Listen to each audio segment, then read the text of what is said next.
So here's an example where you have a very tortuous internal carotid artery. Your velocity is 163. Does that put you in that 50 to 69% range?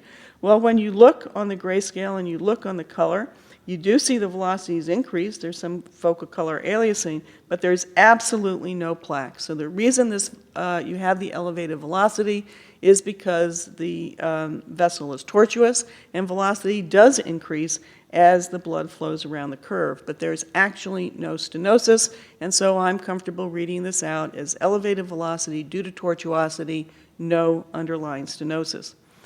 Here's an example of another patient who has a falsely elevated velocity. This is 260. That would put you in the greater than 70% stenosis range.